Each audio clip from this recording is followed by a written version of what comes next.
Happy Friday, Chargers fans. For Chris Hayre, I'm Hayley Elwood, and welcome to Chargers Live. We are here at Hogue Performance Center getting ready for Week 1. And Chris, Week 1 sounds pretty good, right? It sounds great. It's been a long time coming. It has. And we have to wait a little bit longer because the Chargers-Broncos play the second Monday night game, but it's going to be worth the wait. Big stage. Broncos, Chargers, AFC West. Doesn't get much better than that. It doesn't. When I was talking to Jaleel Adai last week, he had told me that Monday Night Football, as a player playing on Monday Night Football, it has an extra special meaning because guys like that, they grow up watching that game. It's the only game on, and it's exciting. It's a doubleheader. It's exciting on so many levels. I talked to Rex Ryan and Beth Mowins earlier this week. They're calling the game. They're pumped up. It's chock full of storylines that we're going to get into in a little bit. And it's just, again, you said it. It's a national stage. You're on it by yourself. It's going to be a lot of fun. Now, to get to this point, we had to get through the preseason. Yes, and granted, the starters didn't play, obviously, a whole lot. But when they played, they were efficient. But what did you see out of them that really made you know that they're ready for this stage to come Monday night? Just that first quarter against the Rams. That's all I needed to see. I mean, Phillip Rivers, 11 of 12, 3 drives, 3 touchdowns, 2 touchdown passes. And that first quarter against the Rams, Hayley, listen, they didn't run the football very well in the preseason, but they did showcase Melvin Gordon a little bit in that first quarter. He got going a little bit, 4.5 yards a carry. Phillip Rivers, midseason form. So that's all I needed to see. And then on the defense, you saw what Melvin Ingram and Joey Bosa are capable of.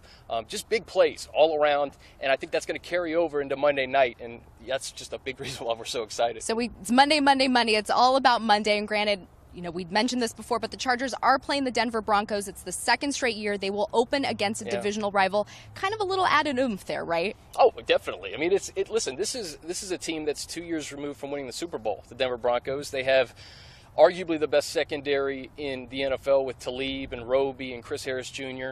It's going to be a tough task. It is. It's not easy to play in Denver. So you respect your opponent. They're good on both sides of the football. But I think the Chargers have a lot of frontline talent that can compete in a big way on Monday night. Let's get into some of those storylines. It was remarkable. Von Miller spoke with the media earlier this week and said that he feels that this Chargers team is the best Chargers team he'll play against, top to bottom, stacked with talent. Even said this offensive line is the best he's seen. Yeah, I think he's right. I mean, when did Von come in the league? Like 2011, 2012? I think it was 2011. Season. Yeah, so listen, from top to bottom, this Chargers team probably is the best Chargers team that Von Miller has faced, and especially this offense. Like Travis Benjamin, we've seen his speed on display. Keenan Allen, we've seen what he's been able to do during training camp. The 2 tight ends, Henry and Gates. This revamped offensive line. One of the big storylines, Hayley, is Russell Okung. Yes, he's coming back. He's going to make his return to Denver. Another big storyline, and again, by the way, Chargers Weekly, I just posted our weekly podcast on Chargers.com. Check it out. Rex Ryan, Beth Mowins, and Adam Schefter. Really good interviews. It was a lot of fun. And one of the things that Schefter told me, Hayley, is just these coaches. You know, Anthony Lynn gets to come back home. Anthony Lynn learned under Mike Shanahan. He played under Mike Shanahan. He's going to go back to Denver. A lot of familiar faces there, and he's going to go up against a guy in Vance Joseph. Believe it or not, in 1997, these two guys were teammates for a brief period of time. ESPN's Eric Williams had this nugget in an article back in April. They played together and were teammates for a brief time. How cool is that? Yeah, Joseph got cut in training camp, but Aylin stayed on. So he was only there for a minute. He was there for a minute, but they were still on the same team. I think they won the Super Bowl that year. So it's just another added element to the game is so chock full of storylines. And what about the defense? The Chargers defense, at least, is one of those storylines heading into this game. Yeah, that's the big one for me. This is the first time, believe it or not, it's actually crazy over the past 12 months that this is actually happening. Jason Verrett, Casey Hayward, Melvin Ingram, Joey Bosa, they're all going to be on the field together for the first time ever. So I think Joey Bosa started his regular season week 5 last year. Verrett got hurt in week 4. And then in the preseason, when Verrett came back in that Rams game, Casey didn't play. Yeah. So this is the first time all 4 of these guys are going to be in the field at the same time. And that's what I'm looking forward to seeing, this defense against this Broncos offense in a hostile environment. How do you think they can stack up against that offense? I think very well. I think very well. And I think one of the guys that I have eyes on is Melvin Ingram. Melvin Ingram is going to line up across from Garrett Bowles, the offensive tackle for the Denver Broncos. He was drafted number 20 overall from Utah. He's a good player. He's going to be a really good player. But he's a rookie. And this is Monday Night Football. This is a big stage. And we know what Melvin Ingram is. We've seen it in training camp, Hayley. We've seen it in practice. We saw it in the games. I like Melvin Ingram against that rookie, and then obviously Joey Bosa on the other side. So if they can make some big plays in this football game on the defensive side of the football, they got a real shot.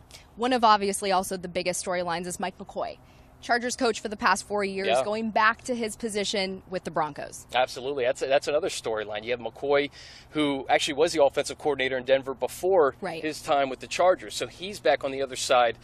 So he knows his team a little bit. He does. But I talked to Rex earlier this week, and one of the things he emphasized to me, that we haven't seen the Anthony Lynn running game yet. He said it's coming Monday night. So this is an offense that's going to look a little bit different from last year, and it starts with that running game. Denver was 28th in the league against the run last year. So if you can exploit this defense in any way, we mentioned that secondary, but if you can run on these guys, you got a real shot to control the football and hopefully come out with a W. Now, it sounds good, but what is the Anthony Lynn running game?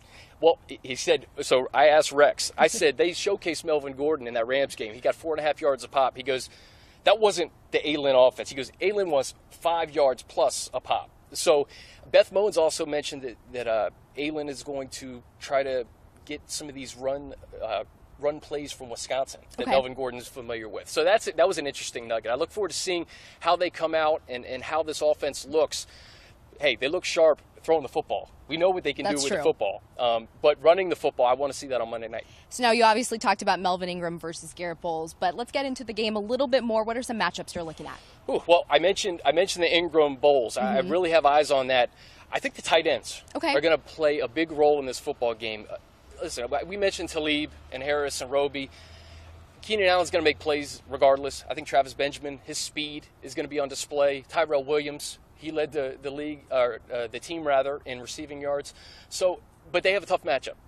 Hunter Henry, Antonio Gates, another storyline, yet another storyline. Antonio Gates, 1 touchdown away from breaking that all-time touchdown record by a tight end. He could break Tony Gonzalez's record on Monday Night Football. I think he's caught 11 touchdowns against the Broncos in his career. Hopefully he makes it 12. How cool would that be? It would be amazing.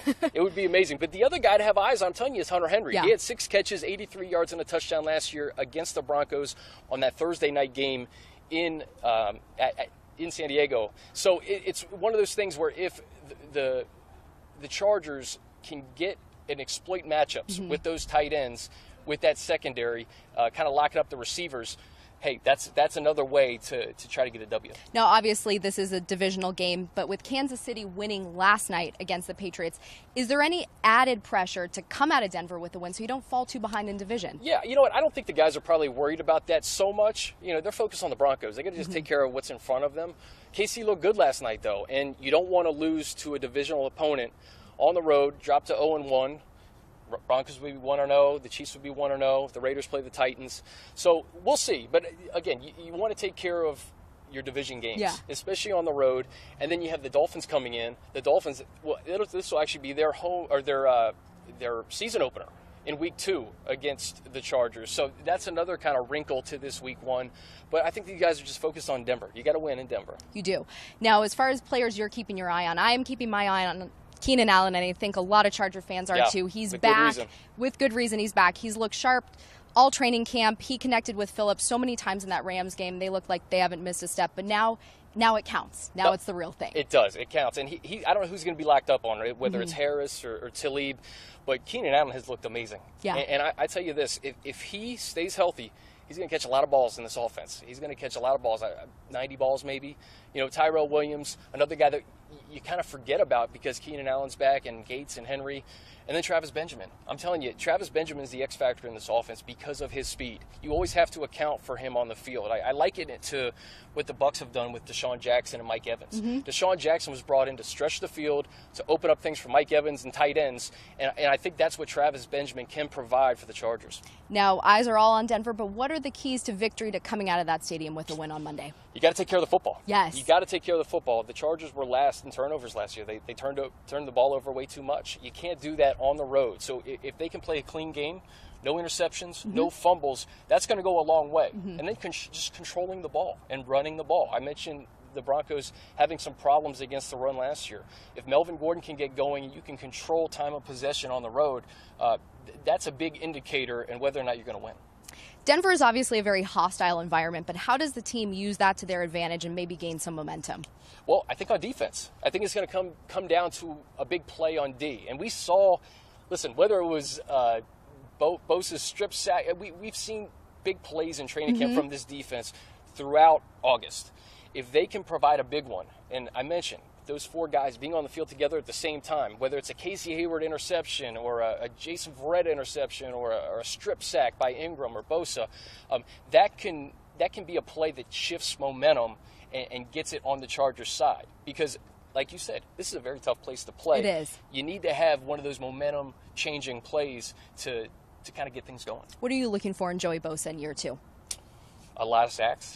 A lot of sacks. I talked to Sean Merriman about this earlier in the year, about how he could potentially break Sean's single-season sack record with the Chargers, and Merriman said he's all in with it, and he thinks it can happen. I mean, 10.5 sacks in limited time last year, 12 games.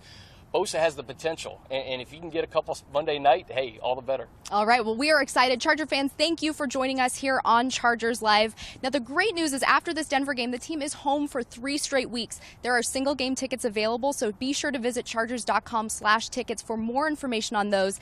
And a very special thing will happen at halftime during the Sunday, September 17th game against the Dolphins. LaDainian Tomlinson will be presented his Hall of Fame ring, so you don't want to miss that. Have a great weekend, everyone. We will see you later.